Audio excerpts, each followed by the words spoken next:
Il y a quelques mois, j'étais à Madagascar et j'ai visité un village pour enfants. Un village qu'une personne a construit pour recueillir les enfants de la rue et pour leur transmettre des valeurs bibliques, notamment au travers du sport. Au-delà de cet aspect humanitaire qui était très interpellant, j'ai aussi vu un cœur. Parce que cette personne a pris sa famille et ils ont tout quitté en France pour construire ce village. Et toute la famille est engagée dans la construction de ce village et rien n'était facile pour eux, ni sur le plan financier, ni sur le plan local. Il faut s'installer, il faut se faire accepter, il faut répondre à certaines exigences. Et beaucoup de défis, beaucoup de combats, et pourtant une persévérance implacable et un amour, un cœur pour la mission. Pourquoi ? Parce que derrière, il y a un message de la part de Dieu, un message que l'Éternel a déposé dans le cœur de cet homme, ce mari, dans le cœur de son épouse et puis aussi dans le cœur de cette famille, au point où tout le monde a embarqué dans cette aventure pour construire un village. Aujourd'hui, j'aimerais aborder un thème avec toi qui est important, c'est celui-ci. Dieu cherche un homme. Je pourrais paraphraser en disant « Dieu te cherche ». Dieu te cherche. Et on va voir qu'il y a quelques points communs, quelques caractéristiques qui émanent, qui se dégagent justement de la part de tous ces hommes, femmes, qui à un moment donné de leur vie ont quitté l'ordinaire pour entrer dans une mission extraordinaire et laisser une trace indélébile sur leur génération. Dieu les a utilisés pour marquer les temps et aujourd'hui, ces hommes nous inspirent quand on voit dans la Bible ce que Dieu a accompli au travers de ces héros de la foi. On se dit « Waouh ! Est-ce que c'était réservé à une élite ?» Moi, je dis non, parce que Dieu ne fait pas de favoritisme. Je dis simplement c'est une disposition de cœur et derrière cela, c'est un engagement profond au service de Dieu. Ils ont tous répondu à son appel et le résultat, c'est qu'ils sont entrés dans une mission extraordinaire. Aujourd'hui, Dieu te cherche. Dieu te cherche. Avant d'aller plus loin, j'aimerais quand même te dire aussi qu'à EMCI, nous cherchons des partenaires qui s'engagent à soutenir mensuellement l'œuvre de MCI. Pourquoi ? Parce qu'il y a une grosse baisse de partenaires. Les besoins sont nombreux, les défis sont nombreux. Et au-delà de la vision que Dieu a déposée sur notre cœur, il y a également toutes ces actions que nous menons.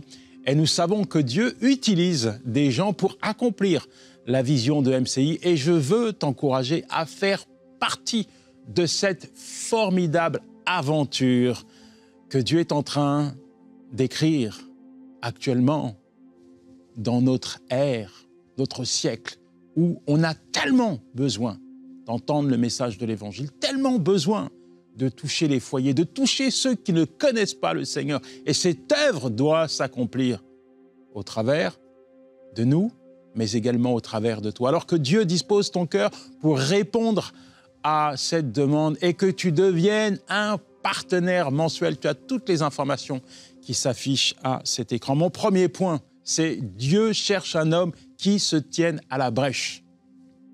À la brèche, qui se mette à part, un homme qui se tient dans la prière. Ézéchiel 22, verset 30, « Je cherche parmi eux un homme qui élève un mur, qui se tienne à la brèche devant moi en faveur du pays. » Il est question de prière, un homme qui invoque Dieu. Et la Bible nous encourage à nous mettre à part, à prier en faveur du pays, afin que Dieu agisse, afin que Dieu se manifeste, afin que Dieu apporte la paix. Aujourd'hui, je ne sais pas dans quel pays tu vis, mais je sais une chose, lorsqu'on fait un état des lieux de notre monde, il n'y a rien qui va, il n'y a rien qui va. On ne peut pas dire tout va bien alors que tout va mal. On ne peut pas être indifférent face à la misère, face à la violence, face à la criminalité qui est en augmentation. On ne peut pas être indifférent quand on voit les ravages que le diable engendre dans les vies. On ne peut pas être indifférent lorsqu'on sait que chaque seconde, il y a une personne qui quitte la terre et qui va tout droit en enfer. Une personne qui quitte la terre sans avoir entendu que Dieu l'aimait. On ne peut pas être indifférent face à ce que Dieu nous demande. Dieu nous a placés sur la terre, Dieu nous a mandatés, Dieu, lorsqu'il parle de nous, il dit « vous êtes le sel de la terre, la lumière du monde » et nous devons arroser ce monde de nos prières. Nous devons disposer notre temps, vaquer à la prière, intercéder, nous mettre à part en faveur de notre pays. Tel est le désir de Dieu. Pourquoi ? Parce que Dieu est capable d'agir au travers de la prière du juste. On raconte qu'il y a un évangéliste qui, avant d'engager une mission d'évangélisation dans certains endroits, envoyait un intercesseur. Et cet homme s'enfermait dans sa chambre et il intercédait. Et lorsque l'homme de Dieu se présentait pour évangéliser le peuple, il y avait des miracles extraordinaires, il y avait des conversions extraordinaires. La présence de Dieu se manifestait, le royaume de Dieu se déplaçait et s'installait dans les cœurs. Aujourd'hui, plus que jamais, nous avons besoin de prier. Nous avons besoin de nous tenir à la brèche, d'invoquer le Seigneur afin qu'il touche, afin qu'il agisse au sein de notre nation. As-tu le temps de prier? Es-tu sensible à la voix de Dieu? Entends-tu le cœur de Dieu qui bat pour toutes ces personnes qui se meurent à l'extérieur? Ou as-tu fermé tes yeux? Es-tu enfermé dans un jacuzzi spirituel, tu sais, dans ton église où tout va bien, où tout le monde chante des louanges, tout le monde prie, tout le monde attend quelque chose de particulier, mais des fois, je ne sais pas pour toi, mais des fois, j'ai envie, Seigneur, je veux plus. C'est bien l'église, mais je ne veux pas m'enfermer dans une zone de confort, je ne veux pas m'enfermer dans un jacuzzi spirituel, je ne veux pas m'enfermer. Je veux que tu m'envoies. Parce que ta parole me dit, Seigneur, que je dois aller et faire de toutes les nations des disciples. C'est ton mandat, Seigneur. C'est celui que tu as laissé à l'Église et nous devons aller. Dieu ne nous a pas demandé d'être des spectateurs de ce qui se passe dans ce monde. Dieu nous a demandé d'être des acteurs. Nous ne pouvons pas rester à l'Église à chauffer les chaises 24 heures sur 24. L'Église, c'est un camp d'entraînement pour les soldats du Seigneur. C'est là où nous vaquons à la prière. C'est là où nous rechargeons les batteries. C'est là où nous sommes nourris de la parole de Dieu, c'est là où il y a la communion, c'est là où il y a la présence de Dieu, mais c'est là également où Dieu nous mandate, c'est là où Dieu nous parle, c'est là où Dieu nous dit « Hey, mes enfants, allez vers l'extérieur. Ce que je vous donne ici, manifestez-les à l'extérieur. » Il est impératif pour moi, il est impératif pour toi de saisir et d'entendre l'appel de Dieu qui résonne dans notre cœur. Il est impératif de comprendre et de réaliser qu'il faut que nous puissions agir. Nous sommes appelés à être des hommes de prière, des intercesseurs, des bras armés du Seigneur. Dieu veut t'utiliser, Dieu t'a mandaté, Dieu t'a enrôlé pour aller, afin de prier pour ceux qui sont malades, et il te promet de les guérir, afin de prier pour ceux qui sont liés par le péché, et il te promet de les délivrer. Dieu t'a mandaté afin de proclamer le beau message de l'Évangile, et il te promet qu'au travers du message que tu partages, il touchera les cœurs et changera des vies. L'Église, c'est pas un jacuzzi spirituel, mon ami. Tu ne dois pas oublier cela. Il te faut aller. Deuxième point qui caractérise justement ces hommes et ces femmes de la Bible, c'est l'intégrité. Tu as certainement entendu parler de l'histoire de Job, Job 1, verset 8. « Il n'y a personne comme lui sur la terre, c'est un homme intègre et droit, craignant Dieu et se détournant du mal. » Alors peut-être que tu vas me dire, oui, mais à cause de son intégrité, il a subi pas mal de malheurs, Job. Oui, c'est vrai, sa vie n'a pas été facile, il n'a pas été épargné, mais si tu regardes à la fin, Dieu va lui redonner tout ce qu'il a perdu. Alors je crois qu'au sein de ce monde, il nous faut être intègre. Là où il y a la corruption, là où on voit le péché partout, là où la tentation d'abandonner est tellement simple, tellement facile, il nous faut refléter de l'intégrité. Nous appartenons à Dieu. Notre regard est sur lui. Notre cœur lui est consacré. C'est lui qui guide nos pas, c'est lui qui guide nos actions. Nous devons rechercher premièrement sa présence dans chaque aspect de notre vie. en ayant la pleine conviction que tout le reste nous sera donné par la suite. Reste intègre, reste attaché à Dieu, même si autour de toi, ça ne va pas, même si tu as l'impression que le mal est partout, reste dans la lumière de Dieu, parce que la vérité, tu la connais. Dans Ésaïe, il est dit que dans les derniers temps, on appellera le mal le bien, le bien le mal, on changera la lumière en ténèbres, les ténèbres en lumière. Et il nous faut nous positionner et manifester de l'intégrité, manifester, transmettre l'intégrité partout où nous allons. Troisième point, il nous faut persévérer. Quand Dieu nous demande quelque chose, il faut aller jusqu'au bout de ce qu'il nous demande. J'aime cet exemple de Néhémie. Néhémie, c'est le bâtisseur. Néhémie veut dire consolateur. Et lorsqu'il quitte son palais où il était échanson, il quitte sa zone de confort pour aller rebâtir les murailles de Jérusalem. Ça fait plus d'un siècle, depuis plus d'un siècle, les murailles étaient détruites. Le peuple était en danger. Néhémie se lève parce que Néhémie s'identifie à ce qui se passe. Il sait que le peuple de Dieu est en danger et il ne peut pas rester indifférent à cela. Néhémie, c'est un homme d'action. Alors il se lève et il va travailler. Il va subir des persécutions à l'intérieur, de l'extérieur. Rien ne va être facile. La tâche va être lourde et difficile. Mais en 52 jours, il va achever l'œuvre. En 52 jours, avec l'aide de Dieu, il va réussir à accomplir quelque chose que le peuple n'avait pas pu accomplir en plus d'un siècle. Quel que soit ce que Dieu te demande de faire, persévère. Persévère. Il y a peut-être un défi, il y a peut-être quelque chose, il y a peut-être une mission que Dieu t'a confiée. Il y a des défis devant toi, il y a peut-être des persécutions qui sont devant toi. Persévère, ne t'arrête pas, ne te lasse pas, ne te laisse pas freiner. Persévère, l'œuvre de Dieu doit s'achever, l'œuvre de Dieu doit se réaliser. Tout ce que Dieu te dit, il va te donner la force, la capacité, la provision nécessaire pour l'accomplir. Dieu ne sponsorise pas les fiascos. Quand Dieu te mandate pour accomplir une mission, tu peux t'appuyer sur lui et il sera mené à bien la mission qu'il t'a confiée. N'aie pas peur d'avancer, n'aie pas peur de persévérer, n'aie pas peur de relever ces défis, n'aie pas peur face à l'intimidation, n'aie pas peur. Garde les yeux fixés sur Dieu parce que c'est lui qui va accomplir l'œuvre qu'il t'a confiée. Seigneur, merci. Merci pour ton enfant. Alors que tu lui parles, alors que tu te révèles à lui, alors que tu le mandates, Seigneur, je te demande qu'il puisse prendre conscience, Seigneur, de son appel. Qu'il puisse, Seigneur, ne plus jamais, Seigneur, reculer devant l'adversaire, reculer devant l'intimidation. Seigneur, merci, parce que tu le positionnes devant toi. Viens rafraîchir son cœur, Seigneur.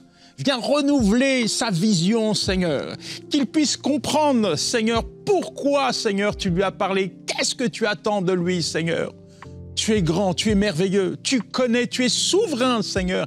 Il n'y a rien qui passe à la trappe. Tu connais chaque aspect, Seigneur, de sa vie, chaque défi qui se présente à lui.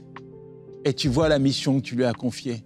Alors je te prie, Seigneur, pour ouvrir ses yeux spirituels, afin qu'il réalise que tu es là, que tu te tiens à ses côtés, prêt à le guider, prêt à l'accompagner, comme tu l'as fait pour Néhémie, Seigneur, qu'il puisse comprendre, réaliser que tu as la provision, Seigneur, nécessaire pour qu'il accomplisse cette mission. Amen. Il y a un trait de caractère qui doit se manifester également au travers de chaque personne qui est décidée à suivre Dieu, c'est l'amour. L'amour, c'est indéniable, l'amour. On a l'exemple du bon Samaritain qui manifeste l'amour. Et Jean 15, verset 12, il dira, c'est Jésus qui parle, « Aimez-vous les uns les autres comme je vous ai aimé. » Et il faut aimer notre prochain. Si tu aimes Dieu, tu dois aimer ton prochain. Si tu dis que tu aimes Dieu et tu détestes ton prochain, comment tu peux aimer Dieu que tu ne vois pas et détester cette personne que tu vois? C'est complètement paradoxal. En fait, le jour où tu donnes ta vie au Seigneur, il change ton cœur, tu vois.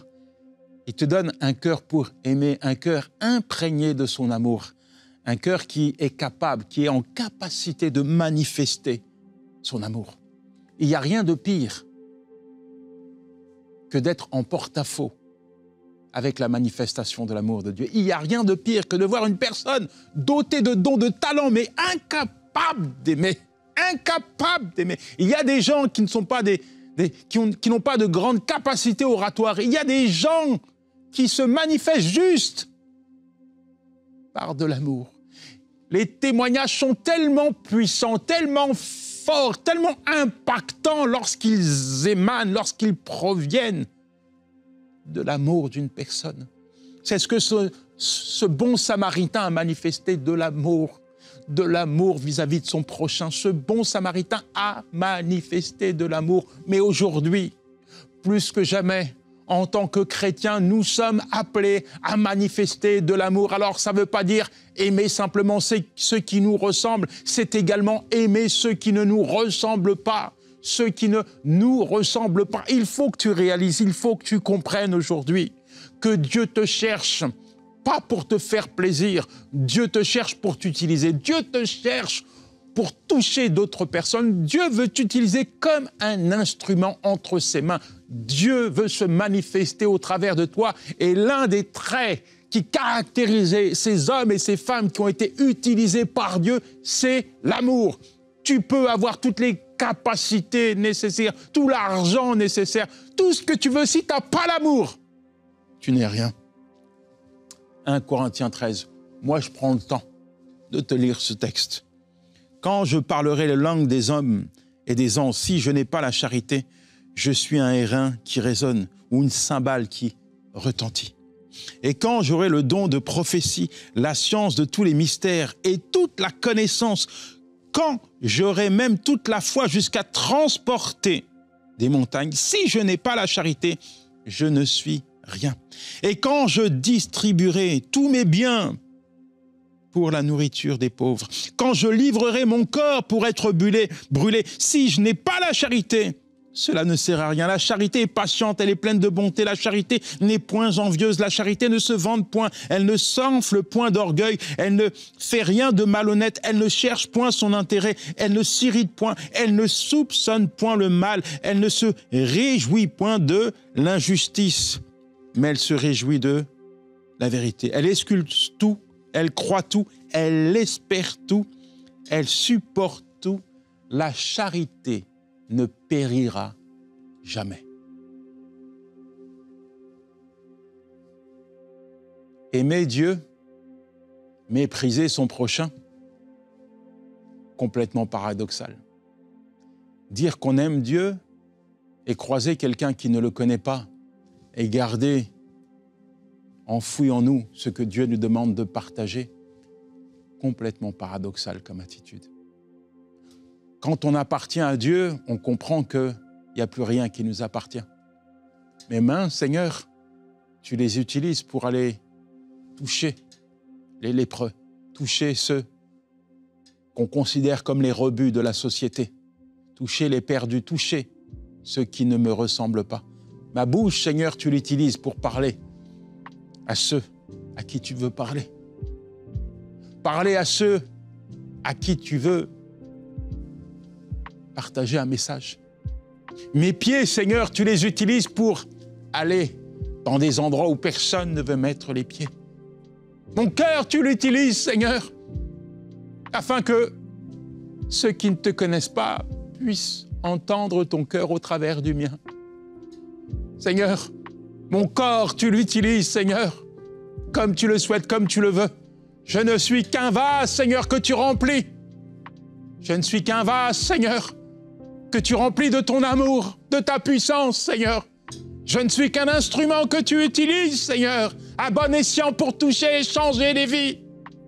Parce que si tu m'as placé sur la terre, ce n'est pas pour me faire plaisir, mais c'est pour en sauver un maximum. Alors, je ne veux plus vivre pour moi-même. Je ne veux plus rester dans une léthargie spirituelle. Je ne veux plus rester dans un jacuzzi spirituel. Non, je veux me lever, Seigneur. te répondre, Seigneur, dire oui à ton appel, dire Seigneur, utilise-moi, envoie-moi, Seigneur. Parce que c'est ce que tu attends, Seigneur, de moi. Et je veux être un bon serviteur. Alors utilise-moi, Seigneur. Merci, Père, pour ton enfant qui entend ta parole, Seigneur. Je te demande de travailler chaque aspect, Seigneur, de son caractère, qu'il puisse se laisser faire par toi, Seigneur. Merci pour son cœur, Seigneur, que tu changes, que tu transformes, que tu imprègnes de ton amour, Seigneur, qu'il puisse, Seigneur, manifester ton amour partout où il va, Père. Merci, Seigneur, pour sa bouche que tu remplis, Seigneur, de paroles douces. Merci, Seigneur, pour ces mains que tu utilises pour prier, Seigneur, pour tous ceux qui ont besoin de toi. Merci, mon Dieu, pour l'œuvre que tu accomplis, Seigneur. Merci, Éternel. Alors, il y a également un aspect que tu ne dois pas négliger. C'est que Dieu cherche des hommes et des femmes qui sont passionnés par lui. Passionnés. Oh, je vois tellement de personnes qui, au début, sont passionnées par Dieu. Mais avec le temps, malheureusement, ce zèle commence à s'essouffler, s'effriter. Et puis, plus ça s'effrite, plus c'est le monde qui prend le pas. Et plus ça va, plus ils abandonnent la voie de Dieu pour réemprunter le chemin de ce monde. Et au final, c'est plus Dieu qui serve. La flamme s'entretient et je suis toujours ébahi dans la joie de discuter avec des anciens, des pères dans la foi. Je suis comme un enfant quand je parle avec ces personnes et qui me racontent leur ministère, leurs aventures, leur histoire. Et je suis également émerveillé, fortifié, lorsque je vois le zèle, la passion qui est encore installée dans leur cœur. Et tu vois, il faut qu'on soit passionné par Dieu. Quand je pense à David qui avait tout pour être, humainement parlant, heureux, le roi David, c'était pas n'importe qui. Pourtant, il dira, Seigneur, je ne désire qu'une seule chose, habiter dans ta maison. Il dira également, Seigneur, j'ai soif de ta présence. J'ai soif de ta présence. Mon âme a soif de toi.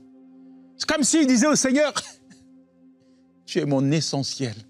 Si je vis, c'est pour toi. Tout ce qu'il y a autour, il n'y a que toi qui compte.